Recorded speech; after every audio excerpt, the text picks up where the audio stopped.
Praise the Lord. सबसे पहले जीवित परमेश्वर को फिर से बहुत बहुत धन्यवाद। तो देर नहीं करते हुए डायरेक्ट हम लोग का टॉपिक में हम लोग डायरेक्ट आते हैं। आज का टॉपिक है spiritual paralysis. Spiritual paralysis, paralysis का मतलब को मालूम होगा, पैरालाइज आदमी को कभी देखा होगा सब लोगों ने। पैरालाइज आदमी उसको बोला जाता है जो चल नहीं सकता है, खड़ा नहीं हो सकता है, घूम नहीं सकता है, पैरालाइज होता है, वो हिलडुल भी नहीं सकता है। एक पैरालाइज आदमी को माने वो अपना जगह में बैठा रहता है, हिलडुल करने नहीं सकता है, उसको हम लोग पैरालाइज बोलते हैं ना। माने हाथ में ताकत नहीं है, वो सिर्फ मुख से ही बात कर सकेगा, ना पाँव हाथ हिला सकता है ना क्या कर, पैरालाइज बिल्कुल मतलब बेसहारा हो जाता है। एक व्यक्ति जब पैरालाइज हो जाता है तो बिल्कुल वो बेसहारा हो जाता है। तो कभी ना कभी कहीं ना कहीं आप लोगों ने देखा होगा पैरालाइज आदमी को जो हिलडुल नहीं सकता है, उसको हिलाने के लिए भी आदमी चाहिए ना, उठाने के लिए भी आदमी चाहिए, हर चीज़ के लिए उसको आदमी चाहिए होता है। तो वो एक पैरालाइज आदमी बेसहारा मतलब कोई काम का नहीं हो जाता है वो। तो ये वाला पैरालाइसिस जो है, जो दुनिया में हम लोग दिखाई देता है, यही सेम पैरालाइसिस जो है, पैरालाइज जो हो जाता है, वो आत्मा में भी पैरालाइज होता है। आज आत्मा में आदमी कैसे पैरालाइज हो जाता है, इसके बारे में आज जानने का कोशिश करेगा। तो आत्मा में जब पैरालाइज हो जाते थे वही वाला सेम वाला चीजें होता है। एक वचन से हम लोग शुरुआत करेंगे, मार्क चैप्टर 2 वर्स 3, उसके बाद 5 पढ़ेगा, उसके बाद 11, 12। और लोग एक झोले के मारे हुए को 4 मनुष्यों से उठवाकर उसके पास ले आए। झोले के मारे मतलब एक पैरालाइज आदमी को उठा करके 4 आदमी उठा करके लेकर के आए यीशु मसीह के पास में। उठा करके लाने के बाद यीशु ने उनका विश्वास देखकर उस झोले के मारे हुए से कहा, हे पुत्र, तेरे पाप क्षमा हुए। उसको बोला कि तुम्हारा पाप क्षमा हो गया। 11 में बोलता है, मैं तुझसे कहता हूं, उठ, अपनी खाट उठाकर अपने घर चला जा। और वो उठा और तुरंत खाट उठाकर और सबके सामने से निकलकर चला गया। इस पर सब चकित हुए और परमेश्वर की बड़ाई करके कहने लगे कि हमने ऐसा कभी नहीं देखा। Praise the Lord. एक लंगड़ा आदमी मतलब पैरालाइज आदमी था, खुद उठने नहीं सकता था, 4 आदमी उसको उठा करके लाया, मतलब उसको लेटा करके ले। वो चल नहीं सकता है, उठ नहीं सकता है, कुछ नहीं कर सकता, इसीलिए ही आदमी 4 आदमी मतलब कंधा में उठा करके लेकर के आया। उठा करके ला करके वहां पर जब उसका विश्वास को देखा तो मसीह प्रभु के सामने में जब पहुंचा तो वो बोला, मैं तुझसे कहता हूं, उठ, अपनी खाट उठाकर अपने घर चला जा। और वो उठा और तुरंत खाट उठाकर और सबके सामने से निकल कर चला गया। इस पर सब चकित हुए और परमेश्वर की बड़ाई करके कहने लगे कि हमने ऐसा कभी नहीं देखा। Praise the Lord. एक पैरालाइज आदमी मसीह के पास आया और जब मसीह ने उसको बोला कि उठ, खड़ा हो जा, अपना खाट उठाकर घर जा, वो सचमुच में उठ गया, खड़ा हो गया। और आदमी लोग उसको देख करके चौंक गया कि अरे ये कैसे हो सकता है, आज तक ऐसे कभी नहीं देखा, ये तो एक पैरालाइज आदमी है, कभी ठीक नहीं हो सकता है, ये कैसे ठीक हो गया। आश्चर्यित हो गया वो लोग कि ये कैसे हो सकता है। तो प्रेज द लॉर्ड। तो ये एक पैरालाइटिक ये चीज जो इंसान को जब हम लोग देखता है, इसका मतलब सीधा सीधी हम लोग अगर देखेगा तो मूवमेंट नहीं करने वाला ना, वो मूवमेंट नहीं करता है। एक पैरालाइज आदमी जो है मूवमेंट नहीं करता है। स्पिरिचुअल लाइफ में भी उसी के साथ एक जो यहाँ पर पैरालाइज को चंगा करने का जो दृष्टांत के रूप में या यहाँ पर हम लोग का एक हिस्ट्री के रूप में हम लोग पढ़ता है या देख रहा है, ये हमारे आत्मिक पैरालिसिस का बारे में भी बताता है। क्या बहुत से लोग आत्मा में पैरालाइज होकर के बैठा हुआ है। पैरालाइज व्यक्ति आंख से तो देख सकता है लेकिन कुछ नहीं कर सकता है। वो देखता है कि वो पेड़ के ऊपर में इतना मीठा मीठा फल लगा हुआ है, जाके तोड़ के खा लूं, मन में तो सोच रहा है लेकिन वो तोड़ के खा नहीं सकेगा। ये एक paralysis, non movement activity. Paralysis का मतलब होता है कि आप बिल्कुल हिलडुल नहीं सकता है, आंख से तो देख रहा है लेकिन हिलडुल नहीं सकता है। इसका स्पिरिचुअल पैरालिसिस, एक व्यक्ति जब शरीर में कोई पैरालाइज बीमार है तो हम लोग ऐसे देख के पता चल जाता है कि ये पैरालाइज है, एक साइड पैरालाइज हो गया बोलते ना। कभी कभी किसी किसी का माथा से एक साइड पैरालाइज हो जाता है, तो ये एक पांव और एक हाथ जो है नहीं हिलता है। किसी किसी का कमर से नीचे पैरालाइज हो जाता है, तो वो पांव दोनों पैरालाइज हो गया, नहीं हिल सकता है। किसी किसी का पूरा गला से नीचे पैरालाइज हो जाता है। पैरालाइज का बहुत अलग अलग वाला पैरालाइज है। ये जो प्रभु ने चंगा किया था वो बिल्कुल कंप्लीट पैरालाइज आदमी था, सिर्फ मुंह नाक आंख हिला सकता है, बाकी बॉडी को हिला नहीं सकता। Praise the Lord. तो ये आत्मा में जब पैरालाइज होता है तो भी इसी प्रकार का हो जाता है। परमेश्वर उसको ग्रहण किया है, परमेश्वर उसको खड़ा करना चाहता है, प्रभु उसको बुलाता है, लेकिन वो आत्मा में पैरालाइज होने की वजह से हिल नहीं सकता है, वो कोई स्टेप नहीं उठा सकता है। मन में तो सोचता है कि मुझे ऐसा करना चाहिए, मेरा प्रभु मेरा परमेश्वर यही है, इसके साथ हमको चलना चाहिए, जाना चाहिए, खड़ा होना चाहिए, नहीं कर पाता है। आत्मा का आंख से तो देखता है लेकिन आत्मा का हाथ पांव नहीं हिल पाता है। ये आत्मिक पैरालिसिस जो होता है ये बहुत भयानक होता है।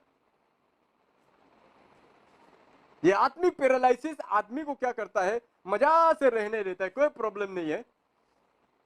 लास्ट में वो जब आंख खुलता है तो वो नरक का द्वार में दिखाई देगा, क्योंकि आंख उसका आत्मिक आंख तभी खुलेगा जब वो मरने के बाद में नरक का कुंड का वो द्वार में जब अपने आप को खड़ा देखेगा तब आंख खुलेगा। हाय, हम तो सो रहा था, अभी तक जागा तो डायरेक्ट आंख का कुंड का दरवाजा में हम पहुंच गया, कैसे पहुंच गया, मैं वापस जाऊंगा, कैसे वापस जाएगा, कभी नहीं सकेगा। Praise the Lord. तो कुछ सिम्टम्स होता है एक स्पिरिचुअल पैरालिसिस व्यक्ति का अंदर में क्या क्या सिम्टम्स होता है। उस आत्मिक व्यक्ति का स्पिरिचुअल वो पैरालाइज है बोल करके उसका सिम्टम्स सबसे पहले होगा वो परमेश्वर की संगति में दिल नहीं करेगा। Praise the Lord.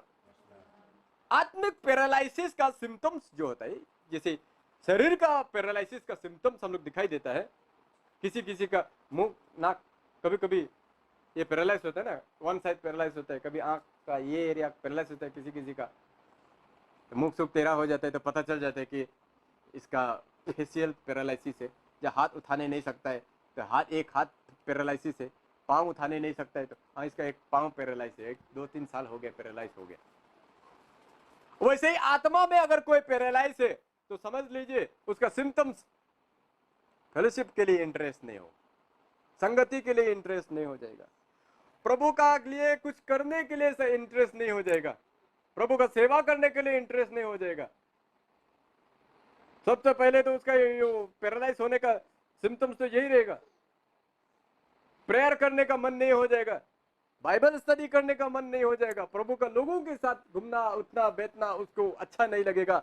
ऐसे लोगों के साथ ही उठना बैठना के दिल करेगा जो शारीरिक लोग है, ऑलरेडी उसका जैसा ही जो पैरालाइज लोग है, उन लोगों के साथ ही बैठने के लिए अच्छा लगेगा कि तू भी पैरालाइज मैं भी पैरालाइज, पैरालाइज पैरालाइज दोनों एकदम एक मन का ना, चोर चोर मोसेरा भाई बोला जैसा, तू भी पैरालाइज मैं भी पैरालाइज, दोनों पैरालाइज, पैरालाइज ही पैरालाइज, दोनों ही ठीक है। जो पैरालाइज नहीं है उन लोगों के साथ बैठने के लिए अच्छा नहीं लगेगा। कोई आत्मिक बातें बोलेगा तो ज्यादा ही बोलते रहता है, ना उसको प्रार्थना करने का दिल करेगा, ना उसको संगति करने का दिल करेगा। संगति करने के लिए भी कुछ ना कुछ बहाना मारते ही रहेगा, हम ऐसे कम हो गया, वैसे कम हो गया, ऐसे हो गया, या तो वो संगति से भागने के लिए कुछ ना कुछ बहाना करेगा, प्रार्थना से भागने के लिए कुछ ना कुछ बहाना करेगा। ये स्पिरिचुअल पैरालिटिक डिजीज, आत्मा में पैरालाइज होने का डिजीज का सिम्टम्स ये सब चीजें हैं। तो ये वो व्यक्ति जो है देख सकेगा, सुन सकेगा, फील कर सकेगा, लेकिन वो कुछ नहीं कर सकेगा। आत्मा में अंदर से कॉन्साइंस जो होता है उसको बोल रहा है कि तू जो कर रहा है ये गलत कर रहा है, फिर भी उसको छोड़ नहीं सकेगा। तू जो खा रहा है गलत खा रहा है, उसको छोड़ नहीं सकेगा। तू जो पी रहा है गलत पी रहा है, प्रेज़ द लॉर्ड। तू जो कर रहा है ये गलत है, जो बोल रहा है ये गलत बोल रहा है। तुम्हें क्रिश्चियन आदमी होकर के ऐसा नहीं बोलना चाहिए, तुम्हें क्रिश्चियन होकर के ऐसा काम नहीं करना चाहिए। कॉन्साइंस से, अंदर से तो उसको बोल रहा है, मतलब आंख से तो देख रहा है, कान से सुन रहा है, फील कर रहा है, एक्ट नहीं कर सकेगा। एक पैरालाइज आदमी ऐसे देखते रहते हैं ना, देख करके हाँ ऐसे लाओ वैसे लाओ सिर्फ बोल सकता है, हाथ पांव तो हिला नहीं सकता है। वैसे एक स्पिरिचुअल पैरालिसिस व्यक्ति वो जानता है कि ये गलत है, वो जानता है कि मुझे प्रार्थना करना चाहिए, वो जानता है मुझे फेलोशिप जाना चाहिए, वो जानता है मुझे बाइबल पढ़ना चाहिए, वो जानता है कि मुझे क्या करना चाहिए, क्या बोलना चाहिए, क्या नहीं बोलना चाहिए, कौन सा गंदा है, कौन सा सफा है, कौन सा होली है, कौन सा अनहोली है, पूरा जानता है। अंदर से पूरा कॉन्सेंस उसको पूरा दिखा रहा है, फिर वो कुछ नहीं कर सकेगा। वो बार बार जाके वो काम को करेगा, बार बार जाके वही चीज दोहराते रहेगा। ये स्पिरिचुअल पैरालिसिस का सिंबल है, ये सिम्टम्स है। ये सिम्टम्स को पहचान करके उससे आस्ते आस्ते बाहर निकलने की कोशिश करें। Praise the Lord. एक पैरालिसिस व्यक्ति हमेशा एक्सपेक्ट करते रहता है कि कोई ले जाए मुझे लेटरिन बाथरूम लगने से, ओए चिल्लाएगा, क्यों चिल्लाए, हमको लेटरिन जाना है। वो घर से पूरा उसका बेटा बेटी या पत्नी बच्चा या पति कोई भी हो, अगर पैरालाइज व्यक्ति घर में है तो घर का कोई भी मेंबर उसको उठा के ले जाना पड़ता है, बाथरूम में बैठा देगा। कोई इतना तक पैरालाइज होता है कि पूरा जो उसको सेवा कर रहा है वही हर चीज कर देना पड़ेगा। खाना खाने के लिए भी एक्सपेक्ट करेगा दूसरा से कि कोई आकर के मेरा मुंह में खाना डाल देने से ठीक था, हमको भूख लग रहा है, वो खुद जाकर के खा नहीं सकता है। पैरालाइसिस व्यक्ति खुद जाकर के खाना नहीं खा सकता है क्योंकि वो पैरालाइज है। Praise the Lord. वो हिल डुल नहीं सकता है, वॉकिंग नहीं कर सकता है, किसी के साथ जाकर के ये नहीं कर सकता है। हर चीज को वो दूसरों से एक्सपेक्ट करेगा कि कोई मेरे लिए कर देने से ठीक है। आज बहुत से ऐसे क्रिश्चियंस लोग हैं, बहुत सा मसीही लोग हैं, मसीह को तो जान लिया, लेकिन अभी भी वो चाहता है कि लोग मेरे लिए प्रार्थना कर दें, लोग मेरे लिए फास्टिंग कर दें, लोग ही मेरे लिए कर दें, मैं खुद कुछ भी ना करूं। हमेशा दूसरों से एक्सपेक्ट करते रहेगा, खुद प्रभु में क्लोजली नहीं रहेगा, खुद प्रभु में अच्छा से नहीं चलेगा, खुद प्रभु का साथ नहीं चलने की वजह से वो पैरालाइज होकर के बैठ रहा है। पैरालाइज हो गया, इस वजह से वो क्या करता है, हर चीज को एक्सपेक्ट करता है। कोई व्यक्ति को अगर एक्सपेक्ट कर दूसरों के ऊपर में ज्यादा एक्सपेक्ट करके बैठते हुए अगर देखें बिलीवर, तो समझ लीजिए कि वो पैरालाइज बिलीवर है। Praise the Lord. आत्मा में पैरालाइज है, इसलिए वो चाहता है कि लोग मेरे लिए करें, मैं खुद कुछ ना करूं ना। खुद वो बाइबल पढ़ेगा नहीं, खुद वो प्रार्थना करेगा नहीं, खुद फास्टिंग करेगा नहीं, खुद प्रभु के साथ में अच्छा से चलेगा नहीं, और वो एक्सपेक्ट करेगा कि लोग मेरे लिए कर दें। कैसे कर देगा लोग? अगर नहीं करेगा तो वो नाराज होके, गुस्सा होके, कोई मेरे लिए प्रार्थना करने वाला नहीं है, कोई मेरे लिए ये करने वाला नहीं, फास्टिंग कर देने वाला नहीं है, ये वाला कंप्लेंट्स जो है लेकर के घूमते रहेगा एक पैरालाइज आदमी। जैसे दुनिया में पैरालाइज आदमी जो कंप्लेन होता है, हमको 1 घंटा से भूख लगा था, कोई खाना खाने वाला देने वाला नहीं है क्या ये घर में, हम पैरालाइज है, मालूम नहीं है, चिल्लाते रहेगा, हला करते रहेगा। जिंदगी भर पैरालाइज व्यक्ति जैसे कंप्लेन करते रहता है, घर का लोग भी परेशान हो जाता है। ये आदमी या तो पूरा ठीक हो जाने से ठीक था, या तो मोरे जाने से ठीक था, इसको थोड़ा सा टाइमली लेट करो तो वो बिस्ना में परा हला करते रहेगा, हमको ये नहीं दे वो नहीं दे, हम पैरालाइज है बोलकर तुम लोग नहीं देखता है, हमको ये करता है वो करता है, चिल्लाते ही रहते हैं, तंग करते रहे। ये आदमी जल्दी मर जाने से भी ठीक था, इतना तक गुस्सा आ जाता है आदमी। Praise the Lord. Spiritual paralyse आदमी का जीवन में हमेशा कंप्लेन ही कंप्लेन रहेगा। आत्मा में जो पैरालाइज व्यक्ति होता है उसका जीवन में हमेशा कंप्लेन, प्रभु ने मेरे लिए ये नहीं किया, वो नहीं किया, ऐसा हो गया, वैसा हो गया, उसने वैसा नहीं किया, वो बिलीवर ने मेरे साथ ऐसा नहीं किया, वो पास्टर ने ऐसा नहीं किया, प्रभु ने मेरा साथ ऐसा कर दिया, वो नहीं किया, अभी तक ऐसा नहीं है, प्रभु कहाँ है।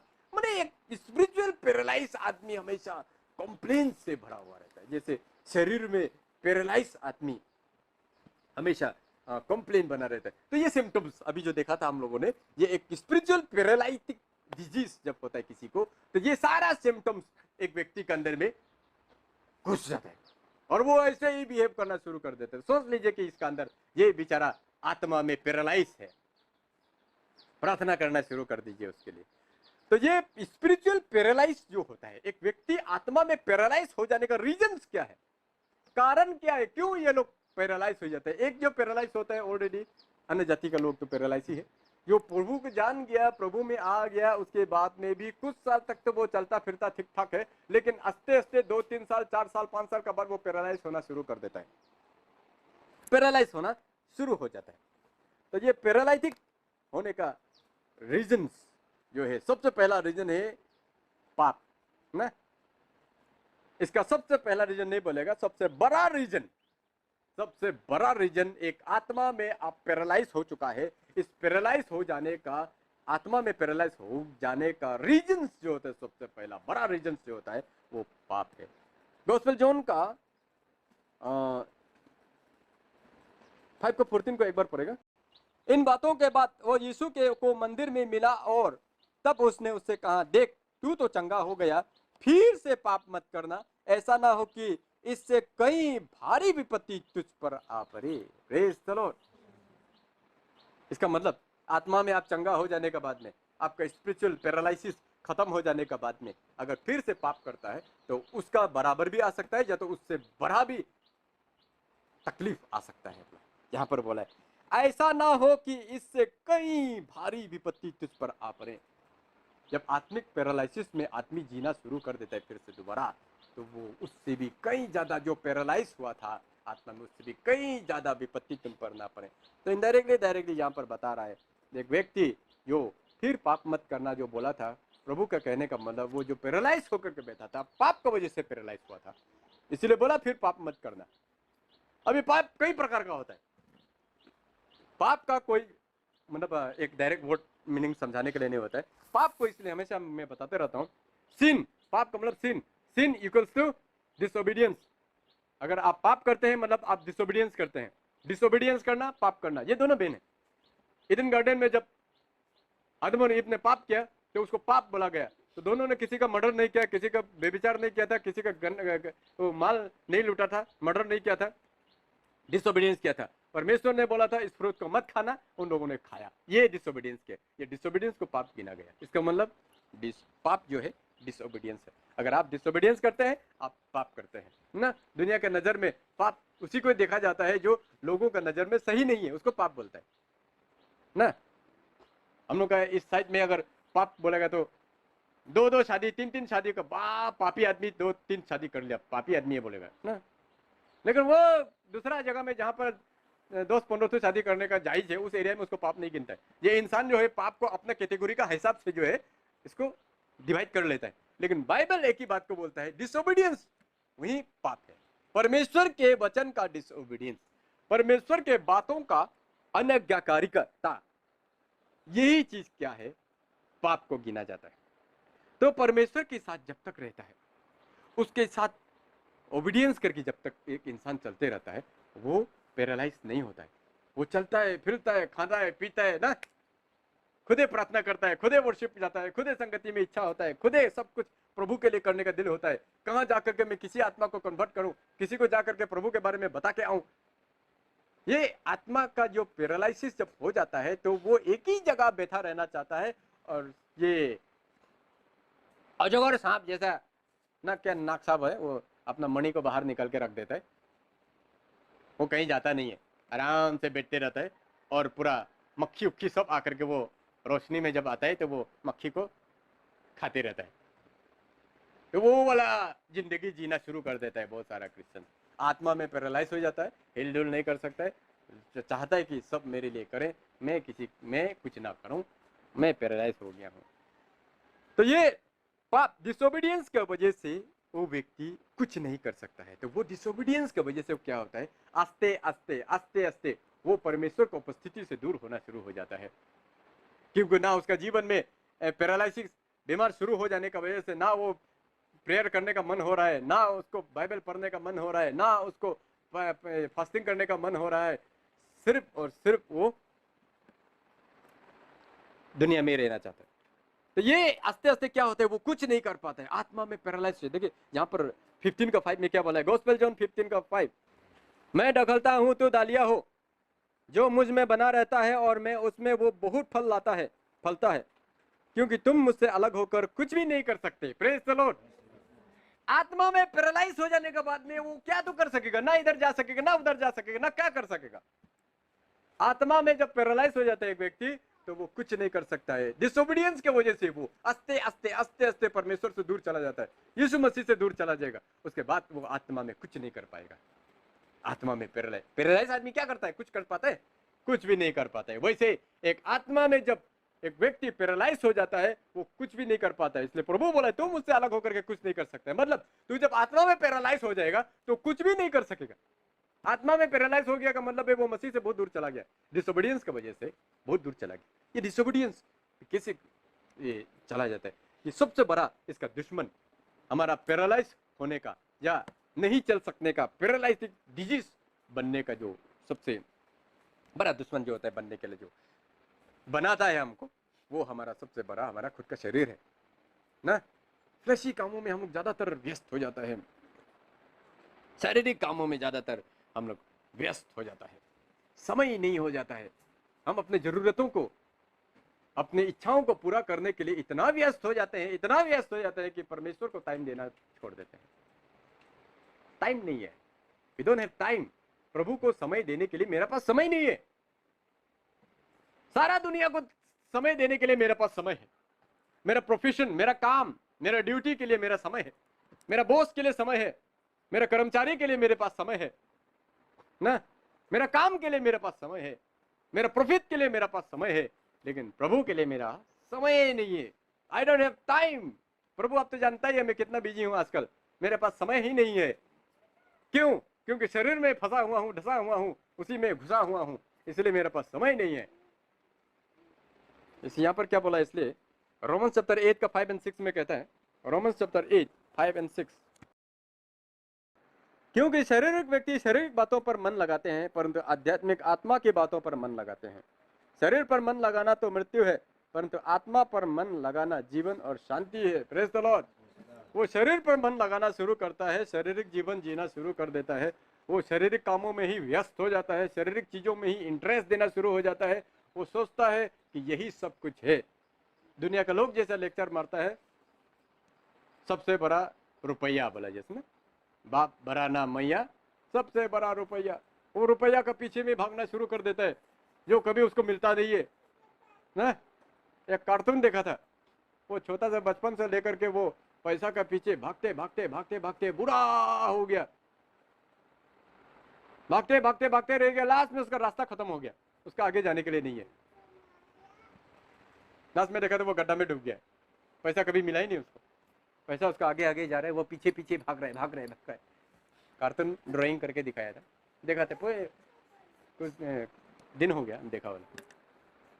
बचपन से भाग रहा है भाग रहा है भाग रहा है, वो पैसा का पीछे भाग रहा है भाग रहा है, वो पैसा जो उसका आगे आगे जा रहा है, आगे आगे जा रहा है, उसके पीछे भागते भागते भागते वो बूढ़ा हो गया, छोटा से भागते भागते बूढ़ा हो गया। तो उसका आगे में रास्ता नहीं है, और मतलब उसका मृत्यु का दिन आ गया और दौड़ने का जगह नहीं है, और टाइम आ गया उसका मरने का। पैसा तो भागते भागते आगे जा रहा है, उड़ उड़ के आकाश में जा रहा है, वो नीचे गिर गया, तो उसको मिला ही नहीं कभी। तो वो कार्टून के द्वारा ये समझाना चाह रहा था कि ये कभी किसी को आज तक नहीं मिला है। पैसा आज तक किसी को मिला है? नहीं मिला है। कैसे नहीं मिला है? मंथली तो पेमेंट मिलता ही है ना, कहीं ना कहीं से पैसा तो आ रही है। वो वाला पैसा के लिए नहीं मिला। आप जितना चाहता है पैसा उतना तक आज तक मिला? मन में तो सोचता है कि मैं करोड़ मेरा पास होने से कितना अच्छा था, मिला? नहीं मिला। एक करोड़पति सोचता है कि मेरा पास अरब होने से कितना अच्छा था, उसको मिला? नहीं मिलता है। कोई एक अरबपति अगर है, वो तो खरब पति बनने से मैं ठीक था, उसको मिलता है? नहीं मिलता है। पूरा पृथ्वी मिल जाने के बाद बोलता है कि पूरा गैलेक्सी हमको मिल जाने से कितना अच्छा था, मिलेगा? नहीं मिलता है। और ये जो चीज है, पैसा चीज जो है या लालच चीज जो है, कभी किसी को नहीं मिलता है, फिर भी इसका पीछे पड़ा हुआ है लोग। प्रभु को टाइम देने के लिए टाइम नहीं है, लेकिन इसका पीछे टाइम देने के लिए, ये रुपया का पीछे टाइम देने के लिए टाइम ही टाइम है इंसान को। यही चीज उसको खाए रहा है, खाए जा रहा है, उसको पैरालाइज बना रहा है, आत्मा में पूरा का पूरा पैरालाइज कर दे रहा है। उसको समझ में नहीं आ रहा है, वो सोचता है कि एवरीथिंग इज ऑल राइट। कैसे एवरीथिंग ऑल राइट है ना? एवरीथिंग इज ऑल राइट, ठीक है तो है।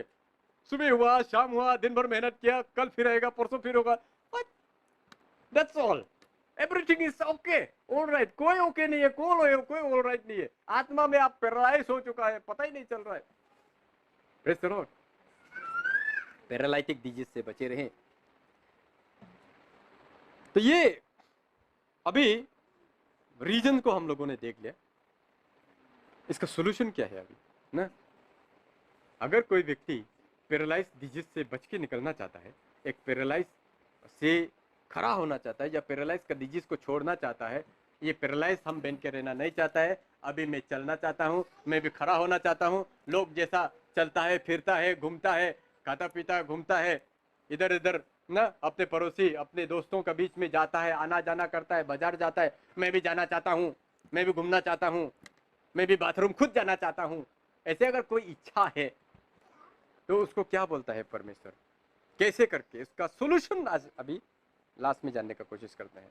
Gospel John 5:8, gospel John 5:8। यीशु ने उससे कहा, उठ, अपनी खाट उठाकर चल और फिर। Praise the Lord.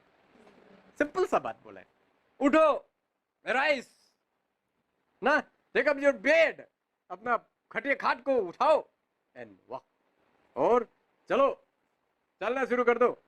सिंपल सा बात है। अगर हम आत्मा में पैरालाइज हो रहा है तो खड़ा हो जाए, राइज बोला है, उठ जाओ, क्यों सो रहा है, सोते मत रहो, खड़ा हो जाओ। अभी खड़ा मतलब क्या चीज में खड़ा होना, अभी आत्मा में पैरालाइज है तो वो कैसे खड़ा होगा, शरीर में पैरालाइज है तो ऐसे फिजिकली खड़ा होगा, आत्मा में पैरालाइज है तो राइज बोला है, खड़ा हो जाओ। क्या चीज में खड़ा होना है, वचन में खड़ा हो जाओ। Praise the Lord. जिस वचन में आप नहीं चल रहा था, उन सारे वचनों पर चलना शुरू कर दो, मतलब खड़ा होना शुरू कर दो उसमें।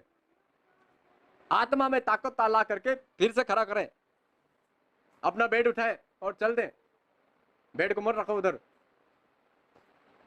प्रभु यीशु मसीह ने वहां पर ये नहीं बोला कि बेड को रख दो, खुद चला जाओ, ऐसे भी तो बोल सकता था। एक तो अभी अभी पैरालाइज आदमी चंगा हुआ है और उसको बोल रहा है कि अपना बेड भी उठा के लेके जाओ। आई क्या जरूरी है उसका बेड को उठा के ले जाने के लिए, उठ जाओ और अपना घर चला जाओ, ऐसे भी बोल सकता था। बेड को क्यों ऐड कर दिया भाई। बेड जो होता है हमारा स्टाफ को दिखाता है, हमारे चीजें ना, जिन चीजों में मैं फंसा हुआ था, जिन चीजों में मैं स्टक, मतलब जिसमें फंसा हुआ था, जिन चीजों में मैं डसा हुआ था, वो चीज वहां से उठ करके निकल जाने के लिए, छोड़ना नहीं है वो सब चीजों को। अपना मन को वहां में मत रखो बोला है। जिस चीज के, जिस एरिया, जिस थिंग्स, मतलब कोई भी चीज में आप जो कमजोर होके गिरते रहते हैं, उस एरिया में अपना मन को रख के मत छोड़ो, अपना मन को भी सीधा लेके निकलो, नहीं तो बार बार वहां में जाके फिर वापस सोने का दिल करेगा उसी बेड में। इसे बेड को भी ले चलो बोले, मत रखो उधर, नहीं तो वापस आके सोने का दिल करेगा इधर, फिर पैरालाइज हो जाएगा। तुम लेके साथ में ही चलो, जाओ। Praise the Lord. हमारा थिंकिंग को आगे ले जाने के लिए बोला है, थिंकिंग को उधर मत रख दो ना, ताकि वो क्या होगा, बार बार मेरा मन फिर उधर चला जाएगा, बार बार मेरा मन उधर चला जाएगा। उसको लेके सीधा चलो, बस मन उधर में जाएगा ही नहीं ना। Praise the Lord. कोई चीज को हम लोग रख देते हैं तो क्या होता है, मन बार बार उधर जाता है, मन बार बार उधर जाता है, लेकिन उसको साथ में लेकर के चला जाओ तो मन नहीं जाएगा उधर। इसलिए यहाँ पर बेड को बोला कि बेड को उठा के उसके बाद चलो बोला, वॉक, अपनी खाट उठाकर चल, फिर अपना खाट उठाओ और सीधा चल दो बोला है। कहाँ चलने के लिए, मेरे पीछे पीछे चल दो। Praise the Lord. पहले बोला राइस, खड़ा हो जाओ। खड़ा होने का मतलब क्या, में खड़ा होने के लिए उसके वचन में खड़ा हो जाए, फिर से दोबारा जो आपने सीखा है, जाना है, उसमें खड़ा रहिए, चाहे आंधी आ जाए, तूफान आ जाए, अब उस वचन से मत हिलिए। जो बोला है हम ऐसे खड़ा होगा, ऐसे चलेगा। प्रभु ने ऐसे बोला है, हम वैसे ही चलेगा, चाहे मेरे लिए कितना भी नुकसान हो। कोई खराब पाओ अच्छा पाओ, इससे हमको कोई मतलब नहीं है। प्रभु ने ऐसे बोला है, मैं ऐसा चल रहा हूँ। और वॉक बोला है, चलो। कहाँ चलने के लिए, प्रभु यीशु मसीह का पीछे चलो। Praise the Lord. Author and finisher of faith, यहाँ पर बोला हिब्रू चैप्टर 12:2, इसको पढ़ के समाप्त करेंगे। इस कारण जबकि गवाहों का ऐसा बड़ा बादल हमको घेरे हुए हैं, तो आओ हम हर एक रोकने वाले वस्तु और उलझाने वाले पाप को दूर करके वो दौड़ जिसमें हमें दौड़ना है, धीरज से दौड़े और विश्वास का कर्ता और सिद्ध करने वाले यीशु की ओर ताकते रहे ना, जिससे उस आनंद के लिए जो उसके आगे धरा था, लज्जा की कुछ चिंता ना करके क्रूस का दुख सहा और सिंहासन पर परमेश्वर के दाहिने जा बैठा। Praise the Lord. तो हर एक रोकने वाले और उलझाने वाले पाप को दूर करके दौड़ना शुरू कर देने के लिए बोला है प्रभु। Arise, take up your bed and walk. Praise the Lord. चलने के लिए बोला है। सारे तकलीफों दुख को दूर करके, जितना भी हमको पैरालाइज करा रहा है, कोई भी काम कोई भी चीज हमको आत्मा में पैरालाइज कर रहा है, उन सारे चीजों को हटा के दूर करके धीरज से दौड़ने के लिए बोला है। किसके पीछे? सिद्ध करने वाले यीशु मसीह की ओर ताकते रहे बोला है। इंसान को ताकते रहने के लिए नहीं बोला है, ना ही डेनोमिनेशन या एसोसिएशन या मिनिस्ट्री को, ना पास्टर को, ना लीडर को ताकने के लिए बोला है। किसको ताकने बोला है? यीशु मसीह को ताकते हुए आगे चलो। वेस्ट बंगाल में एक बंगाली लोगों का एक पहले से पुराना से एक तो बचपन से सुनते आ रहा है, एकटा चलो रे ना, एकटा चलो रे बोलता, अकेला ही चलो। किसको रोकना है, किसको इंतजार करना है, किसके लिए करना है? खुद के लिए करना है, खुद करो। मसीह को देख करके सीधा चलते जाना है। उठ गया, खड़ा हो गया, चलना शुरू कर देना। यही एक सॉल्यूशन, और कोई सॉल्यूशन नहीं है। पैरालिटिक स्पिरिचुअल पैरालिसिस का सॉल्यूशन जो है यही है। तो आज हम लोगों ने देखा स्पिरिचुअल पैरालिसिस क्या है, सिम्टम्स क्या है, रीजंस क्या होता है होने का, और इसका सॉल्यूशन क्या है। सिंपल सा सॉल्यूशन है, खड़ा हो जाना है। पता चल गया कि मैं सही नहीं हूँ, मैं पैरालाइज हो रहा हूँ, वचन में खड़ा हो जाइए। तो मसीह को देख करके जब हम आगे बढ़ता है तो हमारा स्पिरिचुअल पैरालिसिस खत्म हो जाता है। Praise the Lord. यही चीज़ था, ये पूरा आत्मिक पैरालिसिस का जो आज हम लोगों ने जाना। तो उम्मीद है सभी ने समझा होगा। इस वचन पर सभी के जीवन में आशीष करें। आमीन।